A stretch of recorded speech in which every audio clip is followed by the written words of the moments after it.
American Psycho is a warning. More than 20 years after its release, and American Psycho continues to maintain its cultural grip. When I look at YouTube profiles, Twitter handles, and Instagram profiles, I'm often met with the sight of Patrick Bateman. When I go online, I see American Psycho memes continuing to spread like wildfire. American Psycho is one of the only films that expertly taps into the psyche of men. It's a film that leaves you questioning your sense of reality. It's a film that shows us the consequences of masking our personality, our opinions, and true self. It shows us the hollowness of our atomized cities and soul-crushing workspaces. And most importantly, it shows us the absurdity of the postmodern era, where everyone dresses the same, talks the same, has the same opinions, has the same plastic masks covering their shriveled core. And this is why I think American Psycho is the only film that serves as an antidote to a world full of cancel culture, repression, and nihilistic barren distractions. And if you don't already agree with me, then hopefully this video will show you otherwise. The movie begins in a high-end restaurant where the waiters sound exactly the same. Rabbit with herb french fries. Our pasta tonight is a split rare roasted partridge breast in raspberry coulis with a sorrel. The movie then cuts to a table with Patrick Bateman and his Wall Street associates where they engage in a superficial conversation. Hey, there's a place. The Chick's Restaurant. Why aren't we doors yet? Each of these yuppies are trapped inside of their bubble. Now this might not seem important, but this sets the scene for the whole film. The key theme in this film is that no one actually knows each other, they don't see each other. They all put up their masks and see each other's facades. But I'll talk more on that later. In the next scene they all go off to a nightclub where Patrick Bateman goes to the bar to order a drink.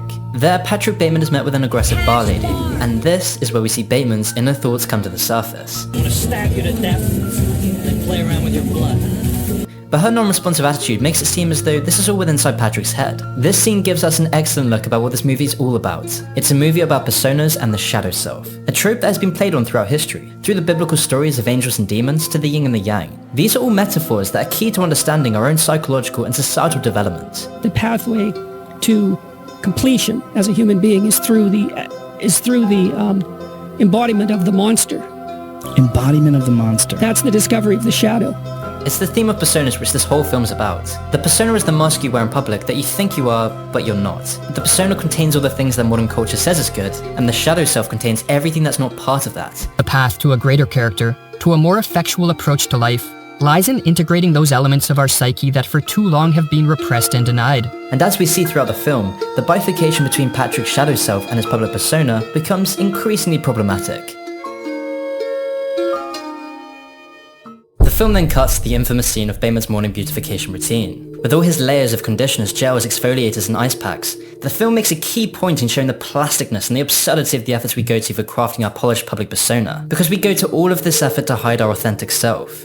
There is an idea of a Patrick Bateman, some kind of abstraction, but there is no real me, only an entity, something illusory. And this is seen everywhere within the film, where we see the bland staleness of modern metropolises, with skyscrapers and buildings all being carbon copies of one another, with each office within each building being the same artificial box with the same artificial lighting, with all the people in these offices looking, talking, and acting identically to one another. The cinematography and atmosphere is perfectly designed to resemble the monotonous drone of postmodern America, where you live in a box and work for an uncaring machine that demands productivity, where no natural behavior is allowed, neither in the office or with the people around you, where everyone's wearing the exact same clothes they don't want to wear, everyone's showing up to a job they don't want to do and have no connection for, where every week you're trying to fill that hole in the sad shadow of a life that you're left with. And this is what the film warns of, because when you're consumed in this sterile culture that rewards lukewarm morality above all else, you're programmed to never incorporate your shadow self, which to Nietzsche was a key part of self-development. He described this process as going beyond good and evil, but this can only be done when you loosen your mask and escape the confines of conventional expectations. To do this as a man, you need aggression and expression for your own self-development. But in a culture that erodes authentic self-expression and rewards material conformity, we start to see the consequences of this begin to manifest. And this is exactly what American Psycho taps into. We see this in the next scene where Patrick is with his fiancée on another night out. In this scene, it quickly becomes obvious that their relationship is only a social mask to keep up their public appearances to fit in with the rest. Because I want to fit in. With the whole night out being another means of blending in and conforming. As they walk in, everything is comedically shallow. Patrick's supposed friend is kissing his wife, Patrick is indifferent about it as he's having his own affair, and the person he's with is drugged out of their mind. Because for these people to release their shadow self, they have to gratify their immediate impulses to feel some sort of connection. And the hollowness of this whole situation is perfectly summed up with Patrick Bateman's social justice-y corporate political speech. And oppose racial discrimination and promote civil rights, while also promoting equal rights for women. Most importantly, we have to promote general social concern. We have to encourage a return to traditional moral values. He's just forced into being another walking, talking clone of this corporate culture births, where the most bland and trite opinions are the only way to keep up the public persona. But meanwhile, deep inside, everyone is living a completely opposite life to their supposed values. For example, Bateman talks about returning to traditional moral values, and everyone agrees with him, while simultaneously taking drugs, having affairs, and hating each other, with their connections to one another being as fake as their masks. And this hypocrisy continues to unravel as the film goes on. The first sign of this hypocrisy comes in the next scene, the laundrette, where, after just talking about moral values and cohesion and concern for others, Bateman's sheets are covered in blood, all while Bateman is screaming at the workers. Listen, I cannot understand you. This is crazy. You're a fool. I can't cope with this stupid bitchy. Because we're seeing Bateman's real shadow side, the Bateman that isn't covered up by a mask, where all his repressed tension is released. Yet as soon as he's faced with someone in the same social hierarchy as him, his whole demeanor changes, reverting back to the polished and plastic person he was when talking about social justice. This theme of Patrick without the mask is a hilarious sideswipe at the postmodern corporate culture, where the most outrageous behavior comes from those preaching social justice the most. It's exactly the life these sociopathic Hollywood executives and politicians live, preaching to the public these flimsy platitudes, all whilst being the most morally bankrupt people of all. Because you're a Hillary supporter. Yeah, I am a Hillary supporter, and they know that. Of sexual assault allegations exposed a dark reputation the movie mogul had long tried to hide. Harassment, sexual abuse of women is a widespread, pervasive issue. The independent investigation has concluded that Governor Andrew Cuomo sexually harassed multiple women, and in doing so violated federal and state law. However, in American Psycho, this is represented with Bateman watching porn, murdering people, having affairs with drug-addled women. And you're dating the biggest dickweed in New York.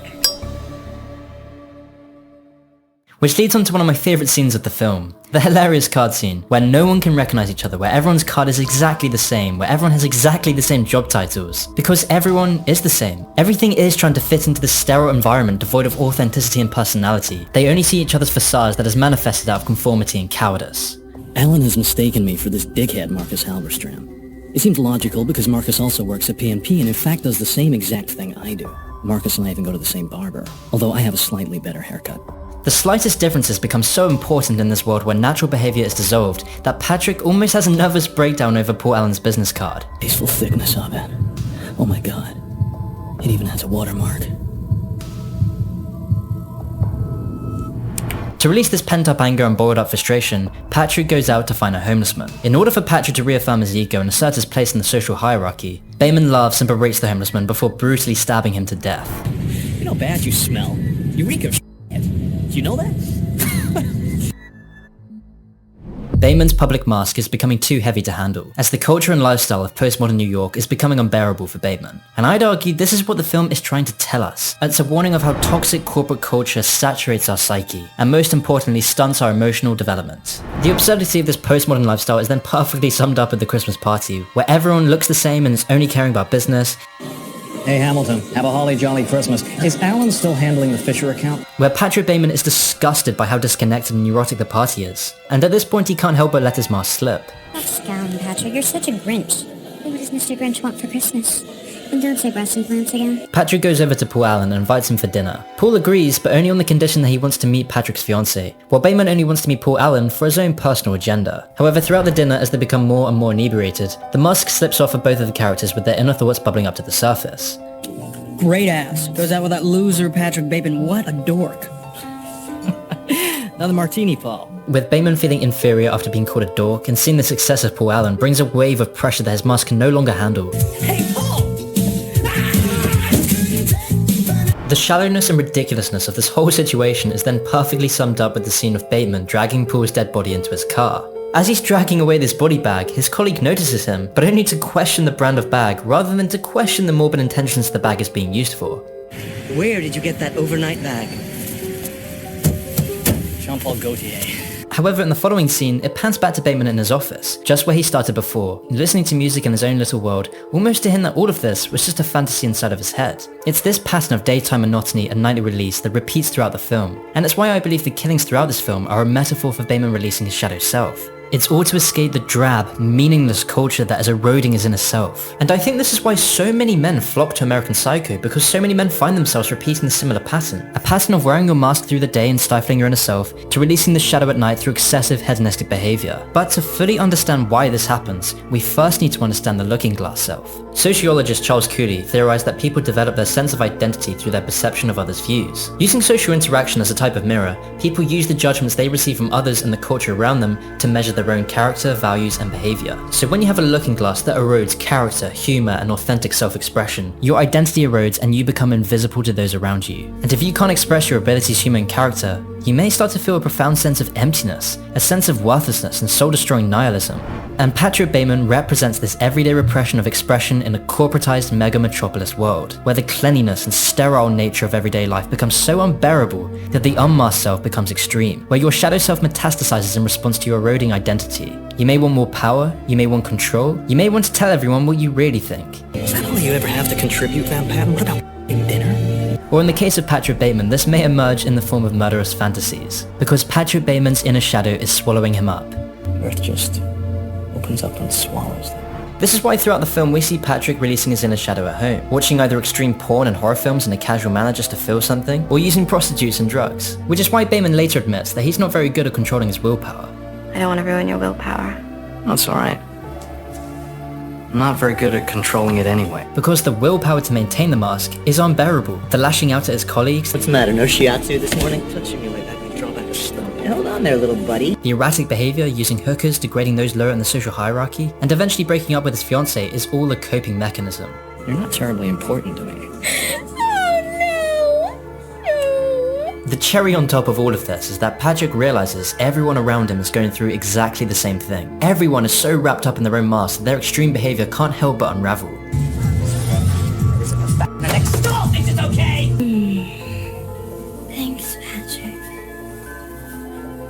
This struggle to escape the perfectly crafted public persona is hinted at with the painting right here. This painting is part of a collection called Men in the Cities. As you can see, all these paintings' faces are hidden away, with their colours being a bland black and white, capturing the feeling of atomization and the need to escape the confines of their surroundings. Which is why these paintings serve as the perfect metaphor for what the film is trying to warn us of. Now all of this stuff is building up to the climax of the film, where Bateman is thrown into a full-on breakdown, where his psyche becomes fully psychotic, feeding a cat into an ATM machine, shooting police and anyone in his way. But with all the over-top explosions, the people he shoots never actually dying, and the surroundings staying exactly the same, the film points to the fact that this is just Bateman's pent-up reverie of aggression and defiance of convention. Or in other words, it's an extreme fantasy to imagine a world where he can release his extreme shadow self. In the real world, this repression reaches its climax with Bateman's final phone call, where his breakdown finally becomes visible to all of those around him. Patrick, I can't hear you. What am I doing? Sounding so sad! And yet, the sad truth is, no one cares. Patrick's lawyer doesn't recognize him. Don't you know who I am?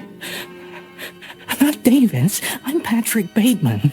The people around him continue the same superficial conversations. Now, where do we have reservations at? I mean, I'm not really hungry, but I'd like to have reservations someplace. The people around him are indifferent, the culture uncaring, and the cycle of repression repeats itself. This blunt ending is in a way more disturbing than any of the murderer's fantasies, because it's real. All the repression, masks, all the lives of quiet desperation is just part and parcel of life in the modern world, where we've been taught that people who think differently are a danger to society and that they must be censored into silence, where we are numb to a drab deluge of hollow, meaningless, plastic culture that shows us nothing but vicious hostility to anyone trying to express authenticity. The whole point of this film is to show the fundamental importance of self-expression and human connection, something that nihilistic materialism just can't replace. We need friendship, love, and community. All the things that the radical atomization and isolation of modern life destroys. Which is why American Psycho serves as an essential message. A message telling us to rethink the destruction of the institutions and traditions that supported the very things that fostered prosperity and happiness. But sadly, this is a message that has become all too forgotten.